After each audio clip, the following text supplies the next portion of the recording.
Before we go to our final show of the evening, I just want to say you guys have been a great audience, and we really want to be back here next year, so thank you all. I have a special treat before we get started. Our final show of the evening, Sex and Drugs and Rock and Roll, is really special for FX.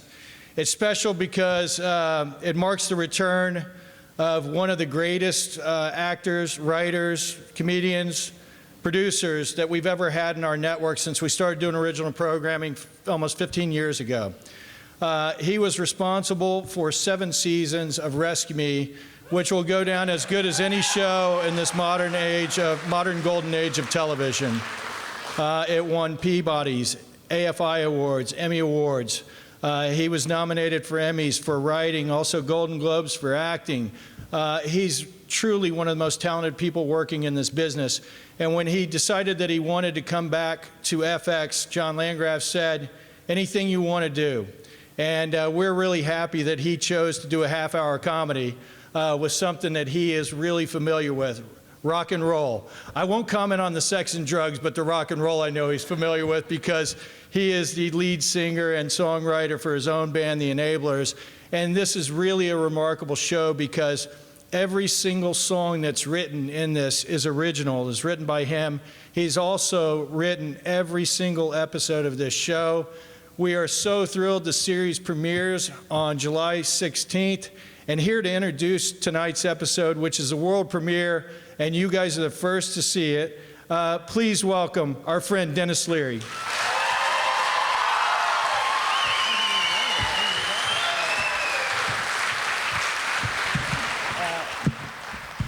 I really was concerned he was talking about somebody else when he was saying all that really good shit. Because we never won a fucking Emmy. We won 1 Emmy. Rescue Me was nominated for 10 Emmys, and the only one we won was Michael J. Fox, which, by the way, is a legitimate Emmy. But, you know, he got, you know, they gave it to him. He could have won it if he was on The fucking Good Wife, which he did as well. So, and then he kept it when he didn't give it to me, so fuck him. And then at the end, they gave us this special, like, honorary Emmy, like, because they hadn't given us the other ones, which actually was cool, because Oprah got one, too. So, fuck Michael J. Fox. I have the same award in my office that Oprah has, and it would make a great fucking bong. It's huge. It's way bigger than a regular Emmy. It's got a, I'll explain it to you later. What am I supposed to be saying? Oh, okay. So, all the people that just left because they, I guess were Nat Faxon fans, fuck them, and fuck Nat. And we are going to show you tonight, instead of just showing the pilot, which we could have easily have done, we're going to show you the first 6 minutes of the pilot, which really sets up all the characters and the relationship between them and the basic premise of the series. And then we're going to show you the next episode because I think that's, in some ways, more so than the pilot, shows you the real dynamic of the family that's in this show, which is this band. That's really all I should say until afterwards. All right? I'll see you then. Again, Sex and Drugs and Rock and Roll, the first season. Premieres on Thursday, July 16th on FX. And now for our final panel of the evening, we're thrilled to have our magnificent cast with us, who are making their way down the steps right now. Did you guys like that?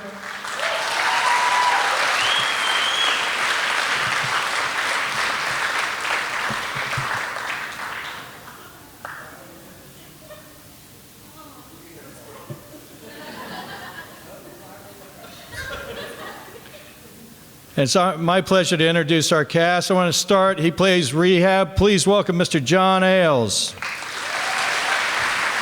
Whoa, whoa, whoa, whoa,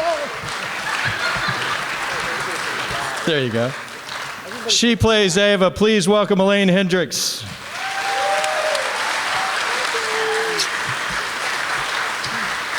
He plays Bam Bam. Please welcome Bobby Kelly.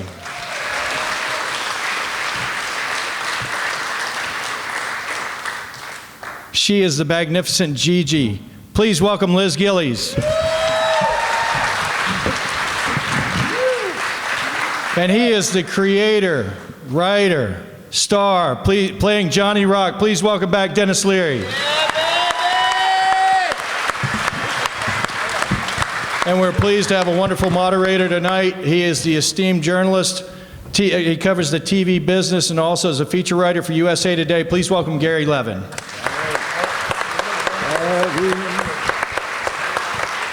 I'd like to apologize first. I don't know what's going on with the sound mix here, but the music was really off, the live songs. Yeah, we're mad. We're supposed to be blowing your ears off. I don't know why they were so muted. Both those vocals were live. They didn't feel live at all. So I think that's a sound mix thing. It might be in the speakers, or it might be the Blu-ray that we brought with us. I just want to apologize for that. It won't sound like that when you watch it at home on your giant flat screens. All right, let's start. I just wanted to fill in one blank, as I think is evident from watching the episode that you just saw. Gigi and the Jonah and the Whale story that Gigi told. She comes in. She's responsible for getting the band back together. John Corbett's character Flash agrees to come back. In part because he has the hots for her. So that's kind of what you missed with the rest of the pilot. And so I just, as a way to lead into that, I thought I'd ask Denis, what's it like for Johnny to have to sort of depend on his daughter that he didn't know he had in order to kind of resuscitate his own career?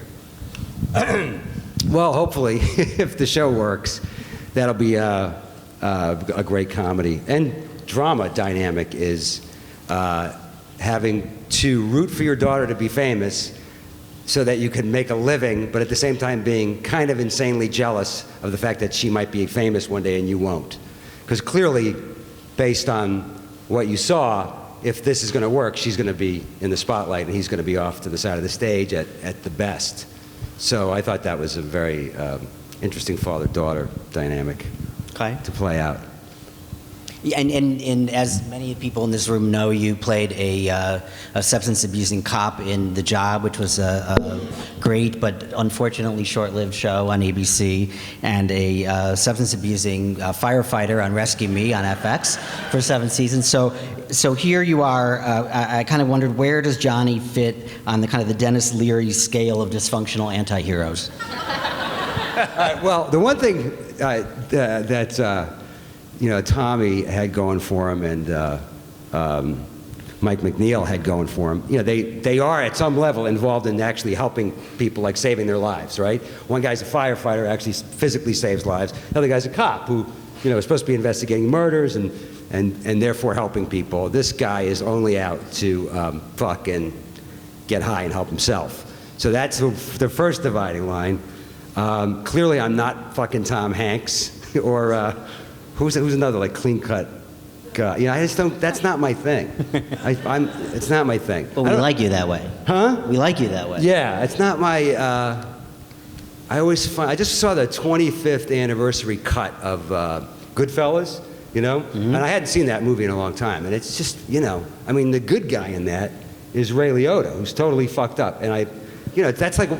It's like watching a musical to me. I love fucked up people, And I think the beauty of this cast, these characters, is that everybody is fucked up. Even though she's clean and sober and doesn't smoke and doesn't drink and never did drugs and she's 21 years old and smart, she's kind of fucked up too. She wants to be famous in the worst way.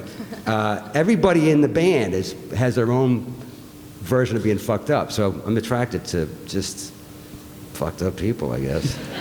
I know you guys probably are too. Isn't that the big? In television now, when we started with Rescue Me, it was The Sopranos, us, and The Shield, really, that were the fucked up guys. And now you can't have a show unless the guy's fucked up, right?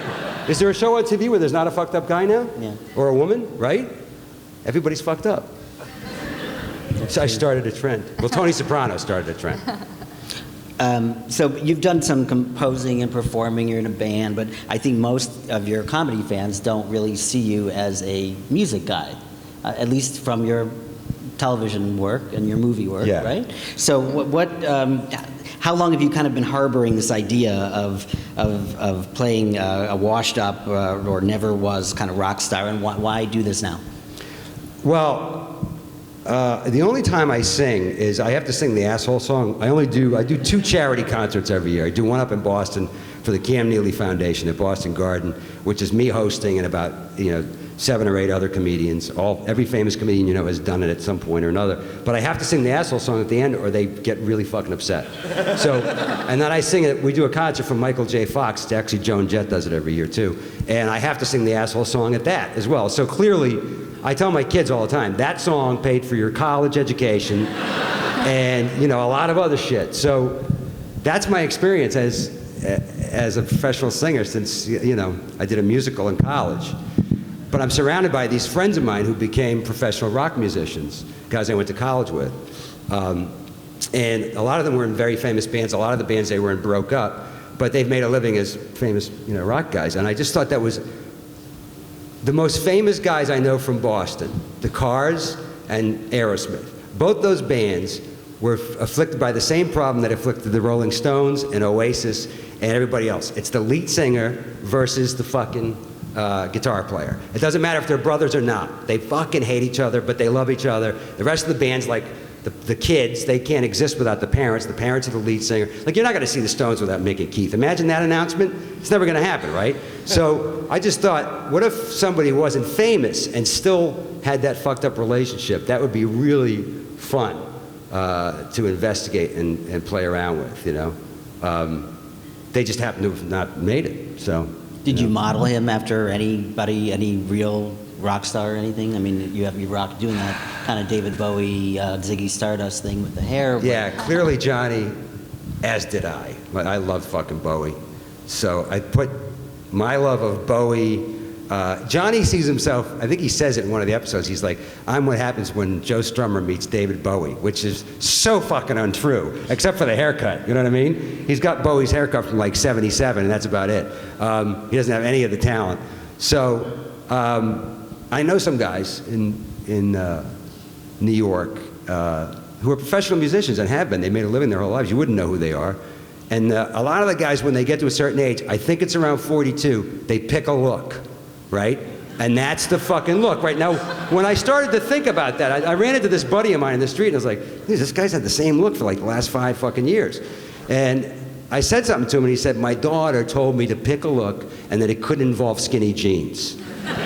So he was like in black jeans, black leather jacket, black t-shirt every time I saw him. And then I realized Bruce Springsteen has had the same look now for about 20 years, 25 years, right? At least. Mick Jagger, same look. Steven Tyler, they picked a look. Johnny just happened to pick a really kind of fucked up look, and he got stuck with it. You know what I mean? Mm-hmm. So, much to the chagrin of our wardrobe department. So he starts out sort of unintentionally hitting on his daughter, his own daughter, as you saw. And as you saw from this last episode, she clearly eclipses him professionally. Liz, just can you talk a little bit about what it's like playing that and what the casting process was like? Because you had to not only be able to do a really good job singing as you do, but kind of work against this guy. Yeah, well, I got sent the script and I kind of tripped out when I read it because I saw I just really related to it and I really wanted it. And I never really, like, I really wanted it. Like, I would have done something weird if I didn't get it. And, so I went in and I think I tested with you and I remember you just I sang an Aretha song, I think. Yeah, I sang an Aretha song and I worked on it for like a minute and then I came in and you had me do it a bunch of different ways, all the scenes from the pilot. Let me just interrupt here. The guy, Adam Roth, who's one of our tech advisors on the show, is a professional guitar player, has played with the Jim Carroll Band, Del Fuegos, Bob Dylan. I mean, he's a fucking amazing guitar player. When we had Liz come in, we said, listen, we're going to give you, we met her, and we said, we're going to give you 45 minutes to rehearse with... Was it 45? Yeah, because we wanted you to be I think I might have only heard 5. I think that's what the problem So we went in this other room so that she could rehearse with him. And he literally, 2.5 minutes later, he came into the room we were in and he said, this chick's fucking ridiculous, dude. She's really got it. I can't help her. And we were like, fuck. And then she came in and sang, which song did you sing, Aretha Franklin song?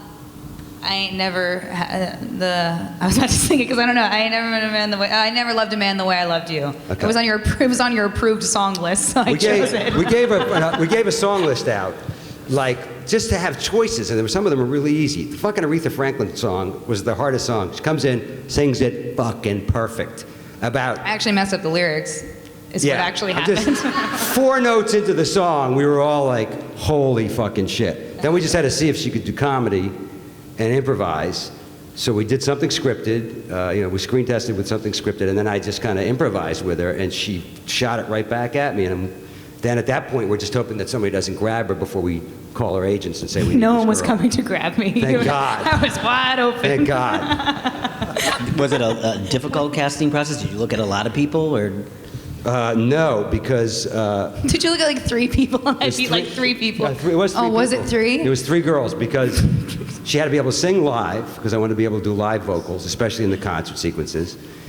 You had to be able to do comedy and drama and improvise. Yeah, not too fucking hard.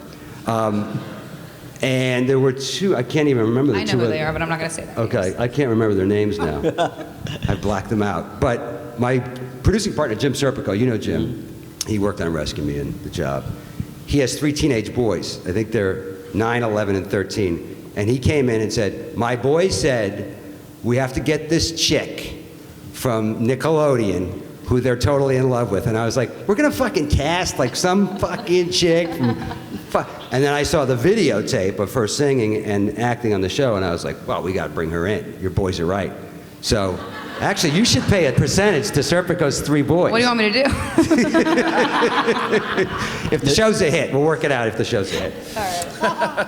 That show was Victorious, by the way, in case anybody wants to. Yeah, baby. The screams are roaring. How many kids in here watch Victorious? Oh, everybody. 4. All 4. Maybe it's a And different Bobby- demo. And Bobby Kelly. I watch it now. So talk about songwriting in the show, the original music. Some songs are meant to be bad. I know Rehab has a 3-hour song cycle about the Irish potato famine. Nothing bad about it. You know, Gary, I have to say that was written by my songwriting partner, Chris Phillips. He really took over the... Rehab has a project in the 2nd episode that he, like a lot of guys in bands, he has a 29-song song cycle. It's not a rock opera. He's clear about that. And it's based on the Irish potato famine. And the reason that he didn't do the Holocaust, even though he's Jewish, is because he feels like that has a History Channel vibe to it now. So we had to write 6 of the songs that are in this 29-song cycle, and my writing partner, Chris Phillips, said, like he was waiting for it. He's like, I've got 6 songs about the Irish potato famine. And you hear like 3 of them in the course of the series, and they're really fucking involved. I mean, it's crazy orchestration and instrumentation and arrangements. And if we go to season 2, we're going to have like 6 more of those songs at least. Absolutely. There's another episode where Johnny is forced to give up booze and drugs, and he writes a song that Gigi says, and I'm paraphrasing here, sounds like Sting wrote it in Sarah McLachlan's vagina. I guess I'm asking, how important is music to a comedy show about musicians? Like, how important is it to get those songs right, and how difficult? What was the process that you and your partner in terms of writing them? Well, like I said, I wanted to record a lot of the vocals, wanted to be live, so that it felt live. That's why I was so pissed about the sound mix tonight. But the songwriting process, it's different. In other words, instead of just sitting down and writing 10 episodes and having cast the actors, knowing what they're like and getting to know them, except like in Bobby's case, I knew Bobby, I wrote the part for him. You have to I had to get to know Liz and her vocal abilities, and then we had to write. I had written Sex and Drugs. It was the first thing I wrote, the theme song, before I wrote the pilot, and I'd given that to Greg Dooley, who produced that track, and the Afghan Wigs, because I wanted those guys were around in that era, and I wanted to have that feel from back then. So that song was taken care of. And then we have to sit down and write songs specifically for Liz's character and for the character arc that we see coming, which is really fucking difficult. That's actually the most difficult part of the process, was writing songs with Chris Phillips and myself mostly, that were based on where she was going to go, and writing some old songs for the Heathens. That was easier because I lived back in the 90s. I remember a lot of those bands. So writing for her was difficult. Then we had to go in the studio in New York with the band.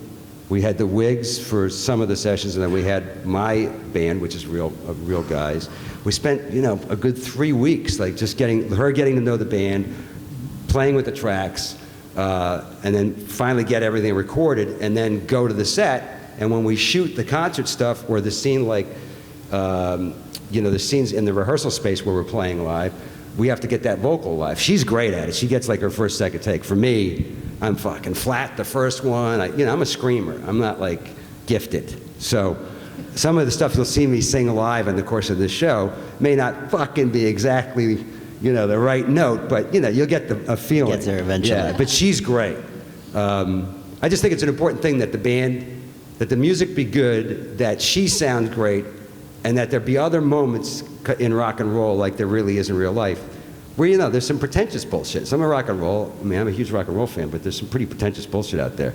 So, and I love Radiohead, but I wanted to go after Radiohead. I love Morrissey. I wanted to go after Morrissey a little bit. Because I love those guys, but they get pretentious. Mm-hmm. So, my fucking dream is if we got picked up, I'd have Radiohead and Morrissey on the fucking show.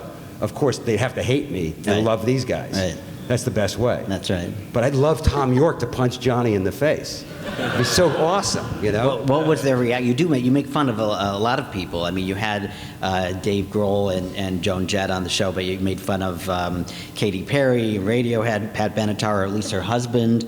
Do you fear backlash from legions of Katy Perry fans? Is it meant to kind of establish his street cred as an authentic rock and roll guy? Well, in Johnny's mind, this is the kind of guy Johnny is. Johnny would say what he says to her at one point. I don't want to fucking write any, Katy Perry pop rock bullshit. But if Katy Perry walked in the room, he'd be the first guy to go, I fucking love you. Can I get you a Coke? Would you like it? That's the kind of guy he is. But I don't think we could avoid, one of the highlights of my career was years ago I made fun of Sting. I forget exactly what I said about him. And then he was interviewed in Rolling Stone and he called me a cunt. I'm Irish. My parents use the word cunt like it's, a cunting weather, the cunting car.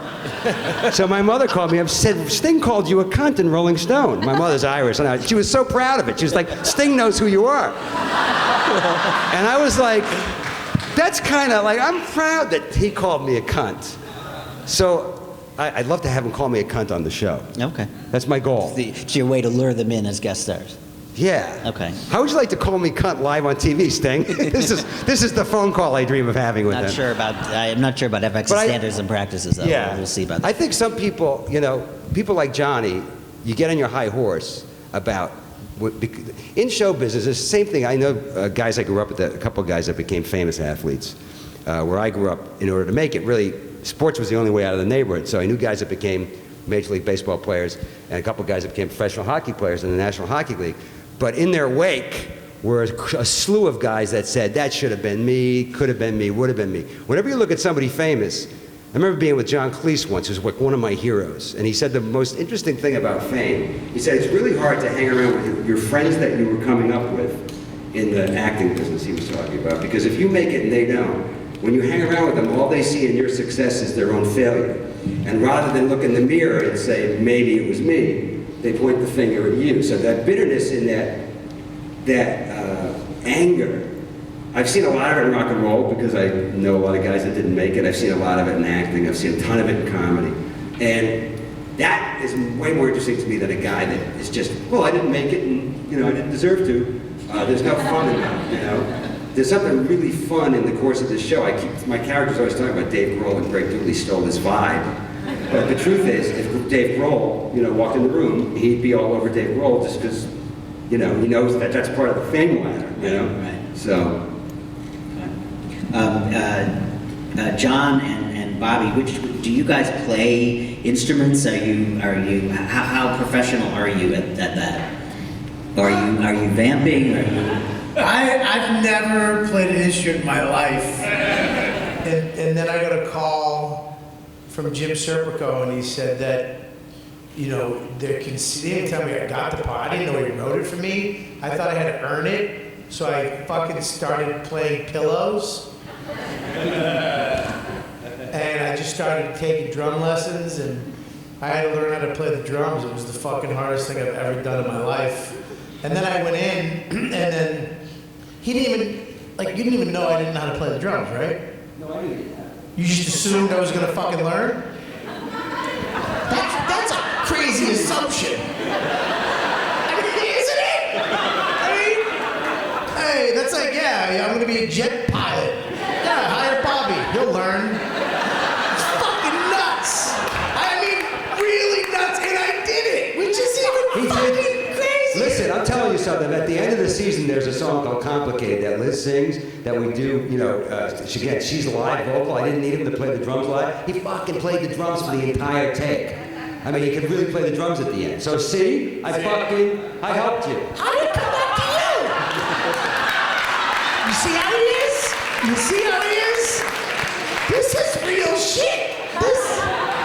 I tried to make you a better person. Would you not agree that I made him a better person? Because now he has a skill. If this show gets canceled and his comedy career goes down the tubes, he can become a fucking drummer.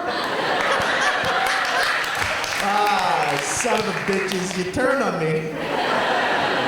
I'm trying to help you. He didn't play either.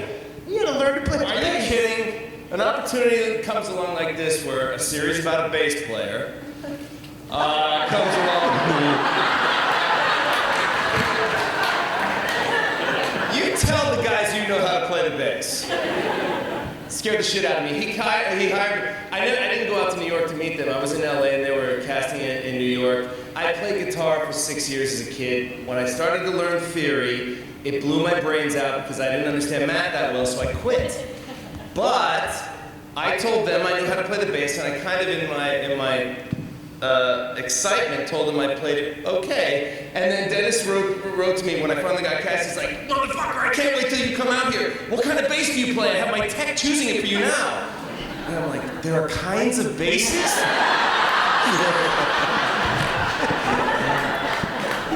You should have seen him. Everybody, after their takes or whatever, you know, they'll go to the dressing room and take a nap. Me and him were just in a room rehearsing. Fucking, I didn't nap. You were loud as shit.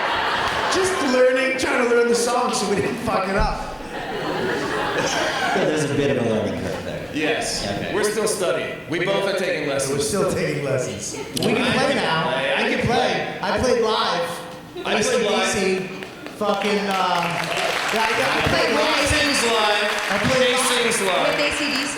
No, not with AC. I was like, wow. To AC/DC. To AC/DC. Higher in hell, which is the And fucking. by the way, Elaine, who's actually a terrific singer, played tambourine and ukulele on the show as well. For real. Because that's so impressive. I fucking think the ukulele is one. I can't get my fingers to do anything on a ukulele. You know? And you forgot while roller skating. Well, yeah, she does the scene. No, it's true. She roller skates in a bathing suit, does a dance routine while playing the ukulele. Baby, please don't go. Who wrote that? I did. Such a One creep. day I was like, I wonder what Elaine looks like in a bathing suit. That's like God power. Yeah, it's pretty nice. I had to think of something. Well, it makes sense in that episode for her character, what she's doing. Fuck you. So Rehab is sort of inappropriately named because he's a total enabler, but he seems to also have a chip on his shoulder, like some bass players do, I guess, because he feels ignored or underappreciated. And Bam Bam criticizes Johnny's kind of addictive behavior, but then he has his own addiction to tater tots. And Ava is very protective of Johnny, but she also has her own jealousies. I didn't mean to kind of feed you lines, but if you each just talk briefly about kind of your characters and where they go in the course of the season. We'll start with John. Oh. Yeah, I mean, starts right off where what I really love about this group of relationships is that it feels to me like we get to layer in 25 years of resentment and knowing each other, and bass players want the highlights, you know, they don't get them that often. There's no spotlight for bass players. So that drives my guy, and you'll see as the series progresses that the rhythm section gets a little bit itchy in the band. That's right. Bassists and drummers kind of get delusions of grandeur. And the light feels good on my face. And I give up some drugs to make things happen well. Still do pot a few pills here and there.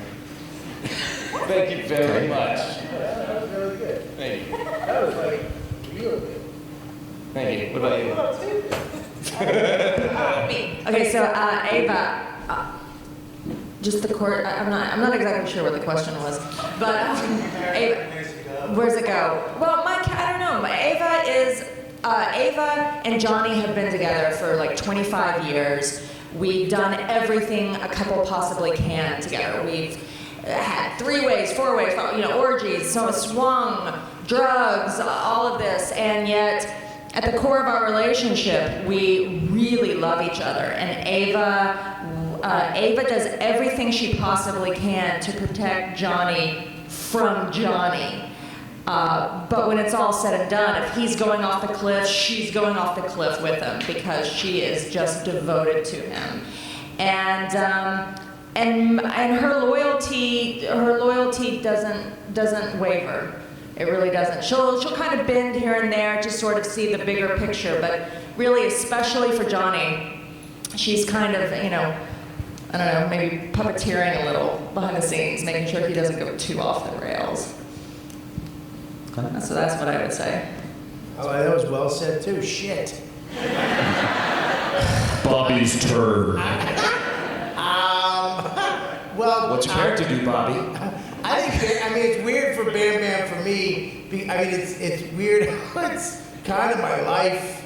I used to do drugs and drink, and now I, basically, snort tater tots. And, food is my drug now, and they have that, pretty much in the show where I'm, eating something, whatever. But it's weird because me and Johnny start out as, I've been with Johnny for years, and then something happens where me and Rehab kind of become this Laurel and Hardy type of thing, and we start fucking doing weird shit. And it was really fun. It's really like a family, though. And even when we're done, it's kind of, he casted like the right people for these fucking parts. It's weird because even when we're done, it's almost like we're filming sometimes when we're just eating lunch because we're still fucking off. Me and him are still yelling and arguing and then loving each other, in 2 seconds, and he'll come down and tell me to shut the fuck up and did you learn your fucking lines? And I'll yell back and he'll give me a look and I'll get scared. And then, Liz is just smoking hot. Did I just say that? That has nothing to do with anything. That's my personality. Elaine and I are just there. It's so weird. It's so weird too. We're just the tits. No, you guys. There's a scene between these two girls. I can't give it away. It was one of the funniest things I remember watching it, and I was me and my wife. I'm sorry, I'm married. I know. I just bummed out a bunch of chicks. And a couple dudes. I see you. I don't know how to become Southern for that. Just because you pour salmon, don't make it a pancake, all I'm saying. But it was so funny to see these, the scene is like ridiculously edgy and fucked up, and to see these two sexy, beautiful girls having this ridiculously funny scene, so inappropriate, and just to see him, he walks away from it, and I know it was real, it made me uncomfortable, but that's what made it so funny. So everybody is kind of like edgy and fucked up and trying to deal with their own issues. It's just a family, it really is. It's like a family. I love him, and then I hate him, and I go to him, and I tell him he's an asshole, and then I hate him, and I tell her, and we all kind of did that on the set too. We talked behind each other's backs. As you do. All right, we're having too much fun up here, so I want to leave time for the audience people to ask any questions that they have. Anybody have any questions for Dennis and the rest of the cast? Over there. A lot of shows that have musical components right now are releasing songs like on iTunes or an album. Are there plans to have a soundtrack? No, you'll never hear these fucking songs except on TV. No, they're going to be released. There's a vinyl album that will be released, I think it's like 3 weeks after the show starts, which is a collector's item. But the songs will be on iTunes weekly, episodically, as they come out. Then you can buy the whole album and download it as the season goes along. So, yeah. We're going to kick fucking Empire's ass. It's, well, It's the same type of music. do you guys like that show? Because I like that show. I think Cookie is just one of the greatest characters. Oh my God, what a performance. So those guys, their numbers are huge. So we're just going to look to be the flip side to Empire. You know, we haven't delved into hip hop in season 1. We may do that in season 2. How? I'll tell you why. I'll fucking tell you one right thing right now. You guys know about Hamilton?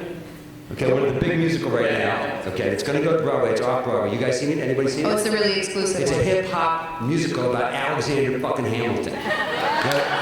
Okay? I'm giving you a gift. Go home, get on your phones, Google it, and you'll get like 3 or 4 of the videos they sent out. I haven't seen the show. Just gonna say it's really fucking interesting.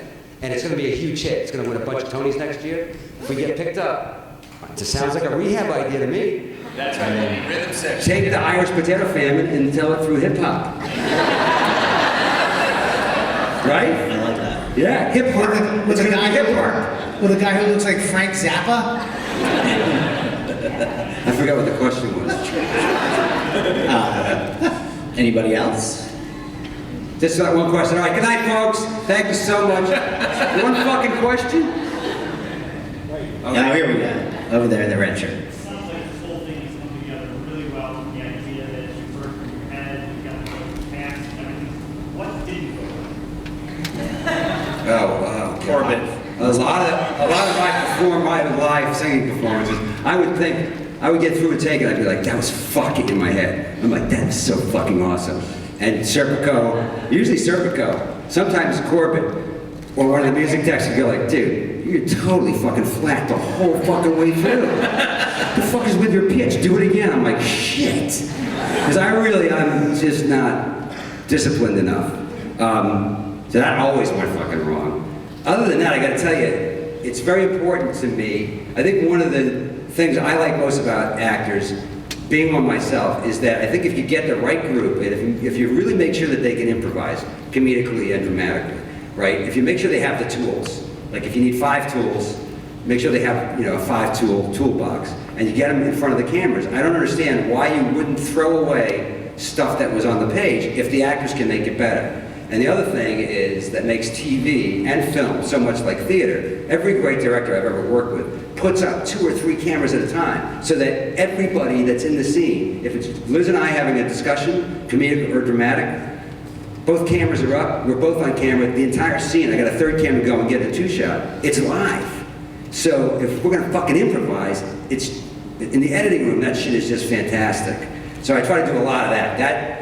A lot of times I would go to work in the morning where I tell these guys the night before too, I would say, this fucking scene I wrote in episode blah, blah, it really sucks. But here's the basic idea, what I want. Tomorrow when we come in, let's keep that line, throw this shit out, and then we'll play around with this section. And we might shoot, like way longer. I overshoot everything, so the editing process takes longer, but it's great, especially with these actors. I get so much improv out of them. When I get in the editing room, I have so many fucking choices, it's great.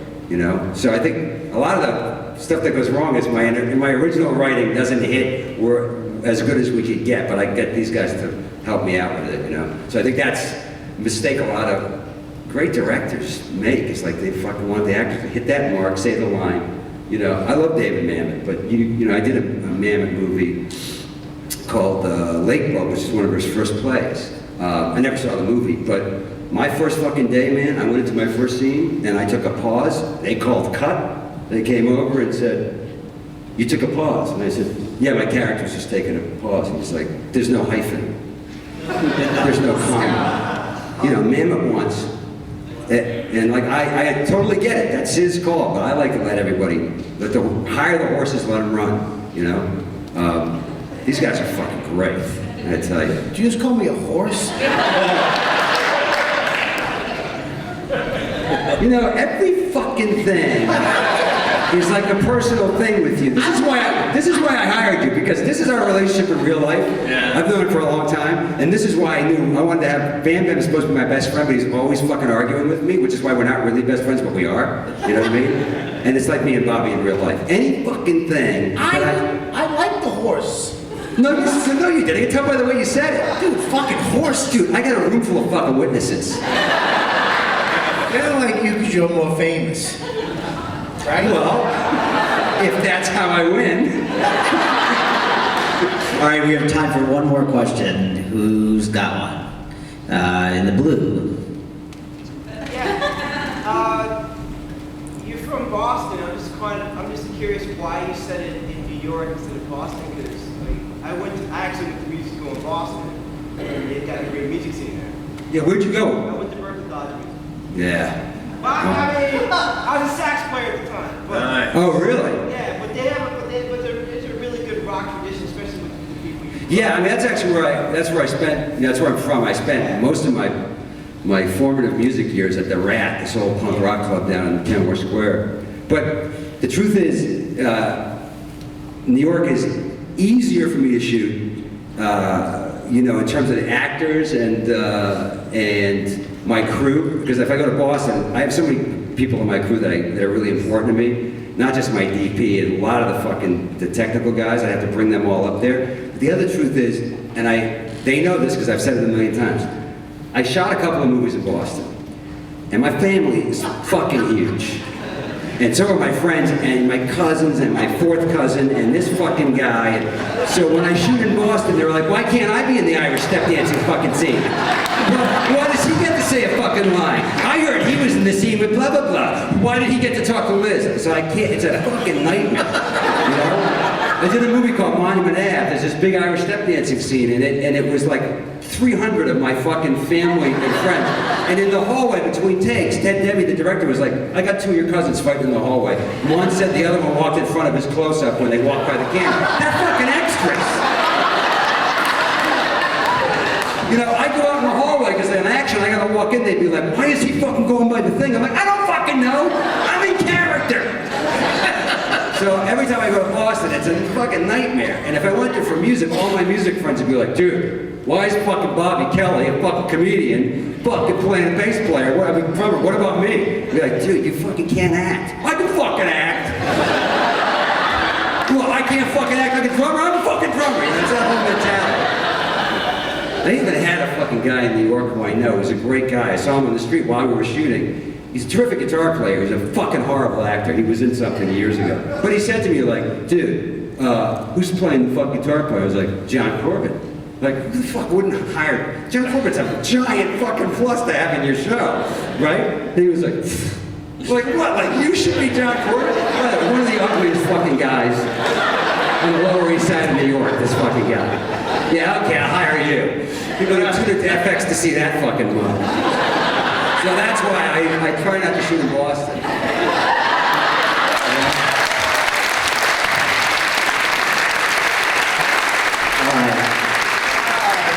That's been a great audience. On that note, I'd like to thank the panel. Thank you guys for coming. Thank you very much.